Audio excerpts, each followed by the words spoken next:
Kto towar trzyma biały? Mówi takich rzeczy tutaj nie bierz. Mój przyjacielu w moim kraju. No nie mówcie, że będę musiał dzisiaj w Belize z sandała wjeżdżać. Błagam, nie dzisiaj. Bo ja dzisiaj po pierwsze nie mam formy, nie mam humoru i po drugie to nie chce mi się nawet. Najważniejsze, żeby nie jeść tutaj, żeby nie zostawiać plecaków.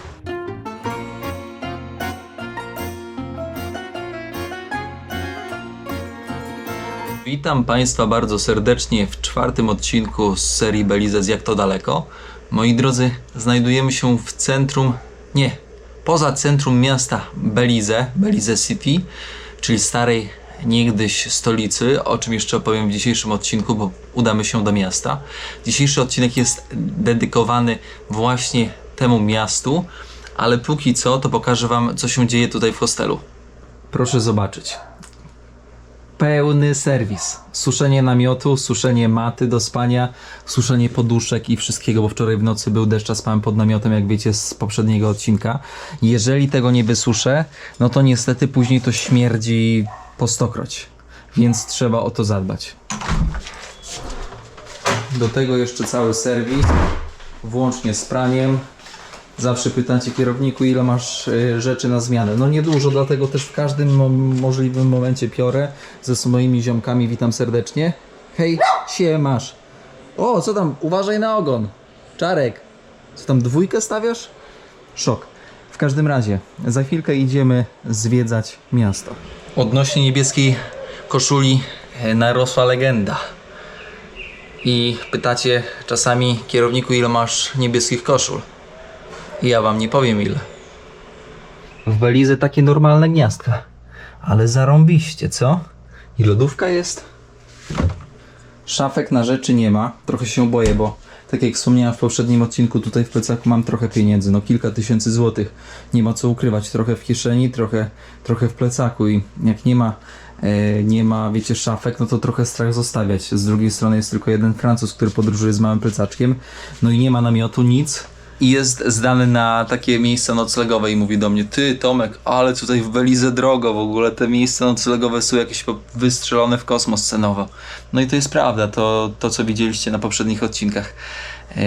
I też ogólnie powiem wam, że tutaj nikt nie chce negocjować. W sensie, kiedy przychodzisz i ktoś ci mówi, załóżmy, miejsce do spania 250 zł, no to nikt nie ma najmniejszego cienia w ogóle chęci, żeby załóżmy te 50 zł opuścić, żeby sprzedać to miejsce. Nie. Albo 250, albo elo, albo do widzenia. I moim zdaniem jest to błędne podejście biznesowe, bo lepiej mieć kogoś za 200 zł niż nie mieć nikogo. Bo to i tak jest zarobek. I to dobry zarobek. Co to w ogóle za deszczyk? Jak wyszedłem i się spakowałem, to jakiś deszczyk. O co w ogóle chodzi? Szanowni Państwo. Nie lubię deszczu z dwóch przyczyn. Pierwsza przyczyna to jest... Witajcie amigos, moi kochani, moi najlepsi sąsiedzi, czarinki sąsiedzkie są najukochańsze. Nie lubię deszczu z dwóch powodów. Po pierwsze, nie lubię mieć na sobie mokrych ubrań, a po drugie, dźwięk w przestrzeni, gdzie jest woda i pada deszcz, dziwnie się rozchodzi i generuje taki trochę szum. Może nie będzie dzisiaj tak i mam nadzieję, że tak nie będzie, więc idziemy na miasto. Żeby dostać się do miasta, trzeba pokonać jakieś prawie 6 km. No i 6 km autostopem, bo w weekend oczywiście autobusy jeżdżą godzina półtora między jednym a drugim. Kierowniku, jaki tutaj języki? No ale ja już wam mówiłem, hiszpański, angielski, no angielski oficjalny, hiszpański znają, bo wpływ między innymi Meksyku i Gwatemali są lokalne języki takie jak maja, ale też jest język kreolski i to jest dopiero coś, o czym warto powiedzieć, bo to jest mieszanka języka angielskiego, mieszanka języków afrykańskich, które przybyły tutaj wraz z niewolnikami, no i mieszanka języków lokalnych, takich jak maja. I teraz wyobraźcie sobie, że ten język kreolski był używany pomiędzy kolonistami a niewolnikami po to, żeby mogli się komunikować. I to jest taki broken English, czyli połamany angielski. Jak się wsłuchasz i ktoś mówi wolno, no to jeszcze załapiesz, ale jak ktoś mówi bardzo szybko, to nie ma bata, nie załapiesz. To tak samo jak z językiem w Nigerii. Pidgin, też broken English. Hello brother. I jak powiem szczerze, jak ktoś szybko gada, to nie załapiesz. Zasada numer 474. Łapanie w mieście do miasta, do centrum aktywna. Stare fury. Belize centrum. No z 5 km będzie. Zaraz złapiemy stopa, będzie ładnie i pojedziemy. I kierownik poopowiada o mieście gangsterów. De facto gangsterów, bo tutaj powiem wam, że w Belize, w całym Belize, niegdyś, ale też w Gwatemali i w Salwadorze, ogólnie no w tej części świata to gangi naprawdę miały się dobrze i trzymały mocno władzę. Niemniej jednak w Salwadorze, w Gwatemali teraz te gangsterskie porachunki i ta władza oczywiście zeszła na drugi plan. Nie mówię tutaj o tych gangsterskich też towarach, które były szmuglowane. One dalej są szmuglowane. Niemniej jednak gangsterzy mają taką lokalną, taką lokalne wpływy, ale już nie mają takiego wpływu na ogół funkcjonowania państwa. Też właśnie o tym trzeba wspomnieć, że kiedyś przyjechanie tutaj do Belize City, no to graniczyło praktycznie, wiecie, no z ogromną odpowiedzialnością, że ktoś ci może wpakować kulę i de facto no teraz też się to dzieje, jednak no, nie zaczepiają turystów, bo co ten turysta, wiecie, co on ma? Co, kamerę wezmą, która warta, no tam trochę warta, ale co oni tam, no nic więcej, no. I żadnego też zagrożenia nie stwarzasz jako turysta, więc no nie zawracają sobie tobą gitary. Czas łapać stopa. Miejsce do łapania i jedziemy do centrum, bo autobusu nie ma. Łapiemy stopa, dziewczyny też tam łapią stopa, bo też nie ma autobusu i jest lipa totalna. Zaraz łapiemy. Nie ma co świrować. Hello guys. Jedziemy do centrum.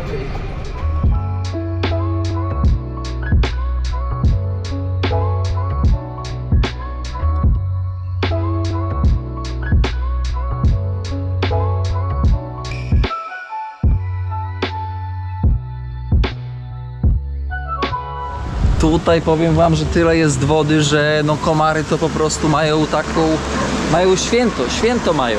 To jest centrum, moi drodzy. Tak jest, kanały, dokładnie kanały. Miasto jest położone na sztucznej wyspie, sztucznie wysypanej wyspie. Moi drodzy, miasto Belize zostało stworzone przez Brytyjczyków jako miasto portowe.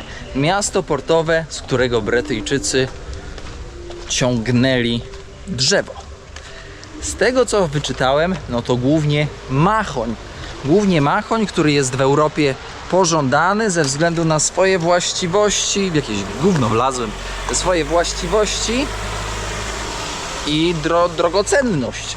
Zresztą heban, machoń z Afryki, czy tutaj heban to z Afryki rzecz jasna, ale machoń między innymi ciągnęli właśnie stąd.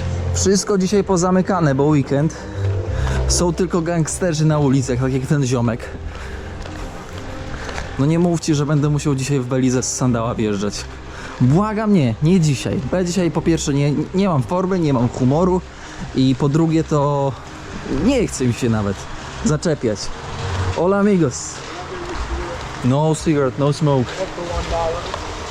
No. Dużo bezdomnych, no. Pracy nie ma. Powiem wam, że tak z jednej strony serce mi się kroi, jak oni mnie tak pytają o papierosa, o dolara, a z drugiej strony no mi się nie kroi. Jakoś chyba stałem się taki gruboskórny trochę. Zobaczcie, wszystko pozamykane, bo dzisiaj niedziela, to tak nie wygląda. W tygodniu to tutaj tętni to bardziej życiem, wiecie? Kurde, no dzisiaj będzie pusto i będziemy widzieć tylko bezdomnych. Ale jaja. Z drugiej jednak strony ma to plusy, bo nikt dupy nie zawraca, nie ma hałasu, no i można podziwiać kolonialną architekturę. Belize odegrało, a nawet Belize City odegrało ogromną rolę w transporcie niewolników właśnie tutaj. To tutaj dobijały statki z niewolnikami z Afryki właśnie tutaj w tym niechlubnym porcie.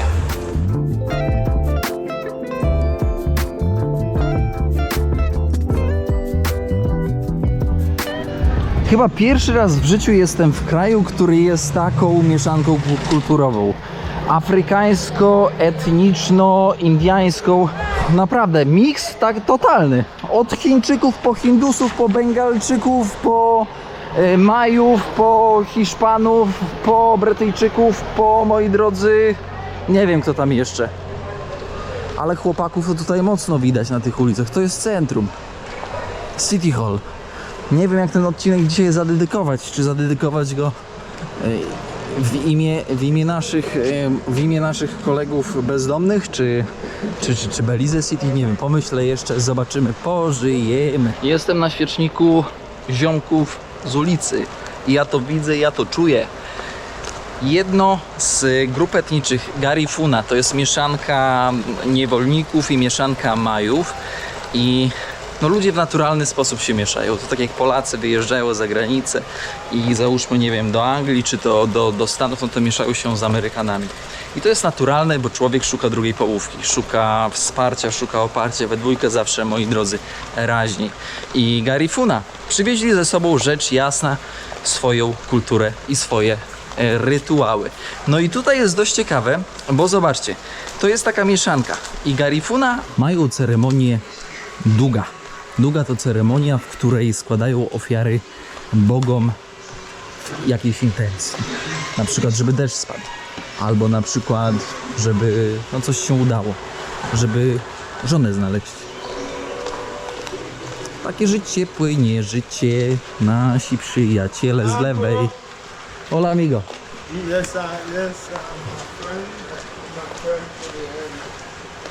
Zobaczcie, można sobie burrito zamówić. Nie burrito. Dużo jest tutaj kumpli. Dużo jest tutaj kumpli i można dostać w zębach. Zobaczcie, to jest dość ciekawy aspekt. Kanały, które normują poziom wody w mieście, ale też nie pamiętam, bo to są dość nowe, bo to są betonowe. Te takie prawdziwe, takie autentyczne, one są drewniane. I na budynkach, rzecz jasna, moi drodzy, najważniejsze, żeby nie jeść tutaj, żeby nie zostawiać plecaków, no i rzecz jasna, żeby nie bawić się różnymi innymi zabawkami. No, ale śmiecenie to jest najbardziej karane. Prawie sandały narobiłem, gościu, wystraszyłeś mnie.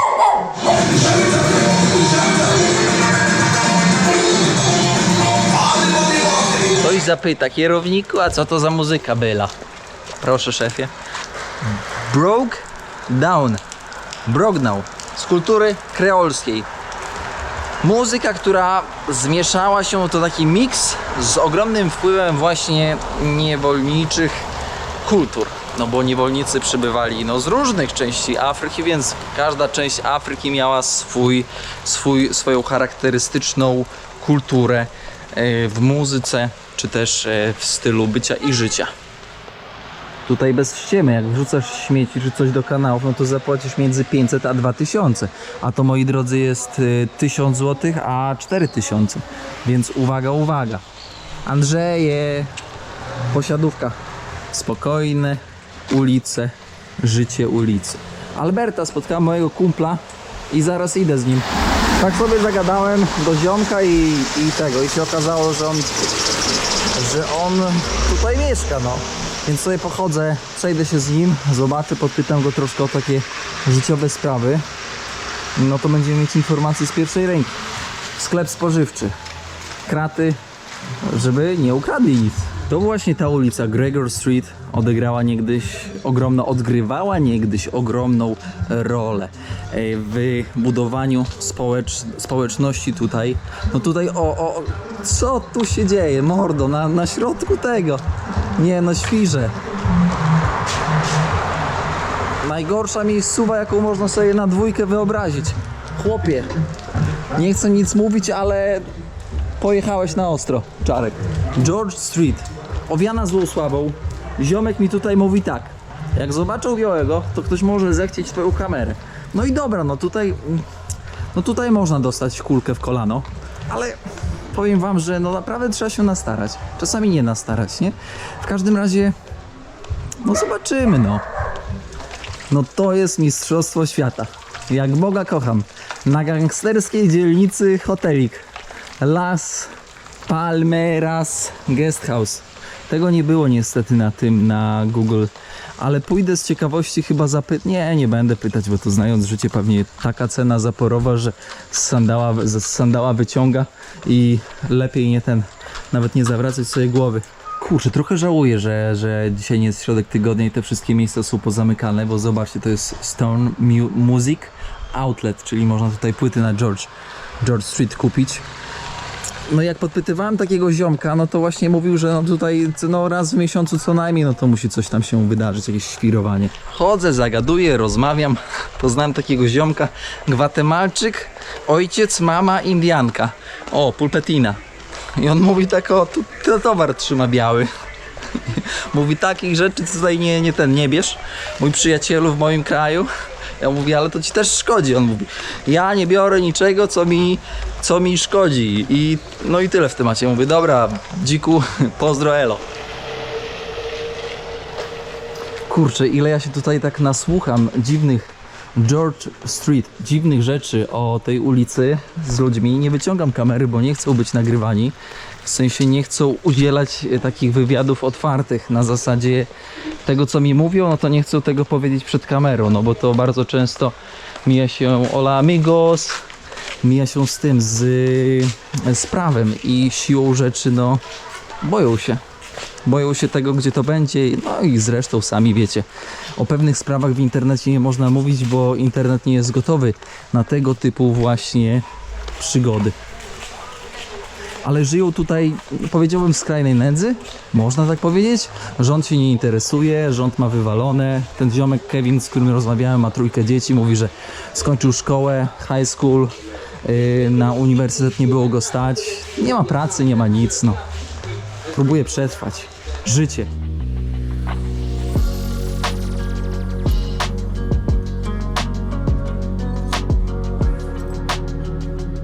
Ale to też nie jest tak, że ludzie tutaj czekają na to, żeby wam władować takie coś.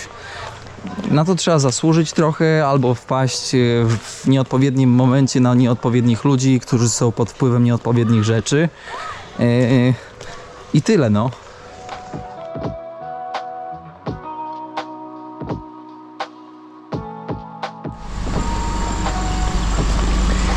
Ludzie przyjaźni, ludzie otwarci. Hello. Idę sobie dalej. Tutaj zaraz pójdziemy w lewo, później w prawo, później w lewo. Wychodzimy właśnie z George Street. No i tak mniej więcej niecały kilometr tej ulicy, która jest tak źle osławiona. To chyba nie szkoła, bo ten ziomek Kevin mówi tak. Ani szkoły, ani nic dla dzieci. W ogóle jest lipa totalna. Ja mówię, ty, to czemu się stąd nie wyniesiesz? On mówi z drugiej strony, że ty, a co ja mam zrobić? Nikt mi nie chce pomóc. Nikt nie chce mi pomóc, więc nie ma jak z tego wybrnąć. Sklep jak zawsze z krateczkami. Spokój jest, spokój, cisza, bardzo dobry vibe, bo niedziela. Hello guys, hello bro. Bardzo dobry vibe, jewelry. Zawsze mam problem z wymówieniem tego. Idziemy do katedry, zobaczymy co tam słychać.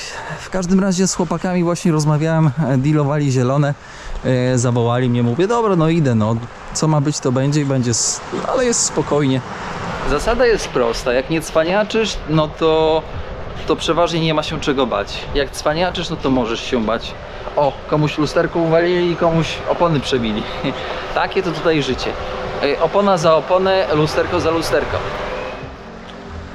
Na dzielnicy takie tam ten graffiti, islam. Ciekawe dlaczego to zrobili. No to mordula. Skrzynki pocztowe jak u Anglików. What's your name? Jamari. Jamari. My friend Jamari. Hello. Kumpla poznałem. Powiem wam, że jest tak pusto, że czuję się jakby tu była jakaś apokalipsa poniekąd. Tak dziwnie się czuję. I tak jak ktoś by powiedział, o tam na ten George Street, no to można by było się czuć zagrożonym. Powiem wam, że całe miasto wygląda jak George Street. Jesus say, I am the way, the truth and the life. Jestem drogą prawdy i jestem drogą życia. Mój kumpel młody się zawinął, a ja sobie tak patrzę na ten znak i powiem wam szczerze, że nie rozumiem go. Za cholerę go nie rozumiem. Nie wiem za bardzo co oznacza, co może oznaczać. Cmentarz Christopher Hempstead. Rzymskokatolicki zapewne, bo katolików w Belize bardzo dużo. Ogólnie chrześcijaństwo tutaj dominuje. Takie religie jak na przykład buddyzm, hinduizm czy islam to jest po prostu, powiedziałbym, no maluteńki ułamek. Jak byliśmy tam w Orange Walk, na podobnym cmentarzu, zobaczcie jak duży wpływ Meksykanie mają na cmentarz tam w Orange Walk, który jest bliżej, a zobaczcie jak mały już wpływ jest tego Meksyku na to, jak wygląda cmentarz tutaj właśnie w Belize City. No i browarki, rzecz jasna, dobrze jest na cmentarzu zamknąć browara. Thomas Stewart. Powiedzieć wam największy żart? Największym żartem by było w podróży, jakby ktoś wam sprzedał kulkę i na cmentarzu, gdyby ktoś mnie kropnął teraz na cmentarzu i bym teraz na wieczną pamięć odszedł właśnie tutaj w Belize City. To by było wręcz, powiedziałbym, komicznie śmieszne. Taki trochę, powiedziałbym, miszmasz. Wygląda to trochę tak hiszpańsko, amerykańsko, belizyjsko. Gdyby ktoś mnie zapytał, kierowniku, czy Hanię byś puścił samą po Belize City w ciągu dnia? Okej, może i warto, żeby przyjechała, zobaczyła, ale z drugiej strony bym się trochę podrapał po głowie, czy w sumie taka dziewczyna byłaby tutaj, mogła się czuć bezpiecznie. Bo z drugiej strony pamiętajcie, człowiek wysoki zawsze ma pewnego rodzaju przewagę psychologiczną nad oponentem. I no to jest czysta taka psychologia i socjologia. I z drugiej jednak strony trzeba być gotowym, bo to też jest tak trochę, że no trzeba być gotowym na różne scenariusze. Dzieci się bawią, my skręcamy w prawo. I to jest punkt, który warto odwiedzić. Witamy w katedrze świętego Johna. Please do not gender. La. I śmieci i tak leżą. Cały w ogóle, cały tygiel kulturowy tutaj w Belize, więc nie ma co się dziwić. Cegłę czerwoną przywieźli Brytyjczycy. Przywieźli Anglicy. Proszę zobaczyć, dotykam i od razu czuję starość. Jaka nagrzana. Zobaczcie jakie ładne drzwi. Niestety zamknięte od środka. Zabarykodowane. Płot był skonstruowany w 1812-1818 z tych samych cegieł przywiezionych przez Anglików. To jest właśnie ten płot, o którym mowa, i te cegły, o których też mowa. 1812-1818, no to można powiedzieć, że są stare. Żebyście też nie myśleli, że tylko są takie dzielnice jak George Street. Są też takie miejsca, ale to jest jakieś muzeum, wiecie? To jest jakieś muzeum, które jest zamknięte, więc to też nie jest dom. Ale też są takie domy w lepszym stanie. To nie jest tak, że całe Belize City wygląda tak, jak wygląda. I no to gdzie się przeszliśmy po George Street, no to jest... To są dzielnice z problemami, o tak bym powiedział. I tam naprawdę, no widać dosłownie te problemy gołym okiem i nie trzeba tam za dużo, wiecie, się gimnastykować, żeby do tych problemów dotrzeć.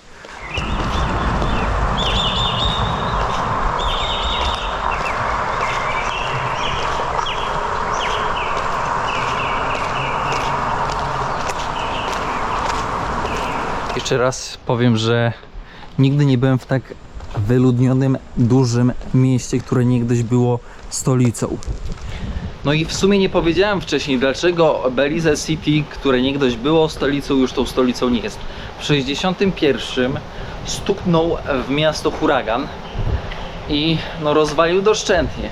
No i władze uznały, że że ogólnie stolica no nie może być narażona na tak częste po prostu zniszczenia, bo tutaj ta część akurat świata ma to do siebie, że huragany lubią tutaj przyjść i zrobić spustoszenie. I przeniesiono stolicę do Belmopan.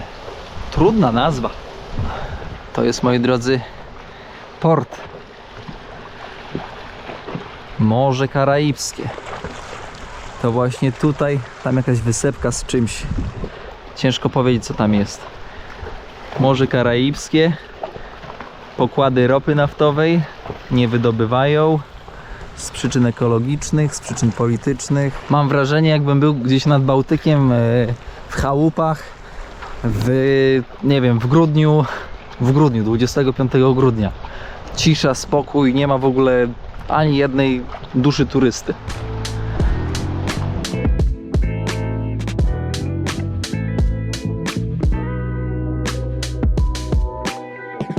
A tutaj skuter rozebrali. No i ktoś już w ogóle nie zabrał na chatę, tylko pozostawił i tak sobie leży jako pomnik. Z kodem Jak to daleko 5% zniżki na kupienie takiej chaty z takim widokiem, jak właśnie oglądacie. Zapiszcie numer, powołajcie się na mnie na WhatsAppie i będzie wszystko ok. Czarki, czarki, czarki, czarki. W Polsce już nie uświadczysz czarka taką na wolności. Ciekaw jestem, ile czasu jeszcze trzeba, żeby wyeliminować czarki z ulic. Tutaj między innymi w Belize. No ciekaw jestem. O, tutaj już widać suczka i tutaj czarinka i czarinek. Jak to odmienić, nie wiem. Jedzonka szukają. Walka gangów się szykuje. Powiem wam, że te psy naprawdę, one tworzą skupiska, gangi, może gorsze niż ludzie. Bo jak taki pies nienacko cię za kostkę ugryzie, no to wtedy to jest przypał. I nie ma znaczenia, czy masz na wściekliznę szczepienie, czy nie, tylko i tak dostajesz szprycę. Na co on tak patrzy?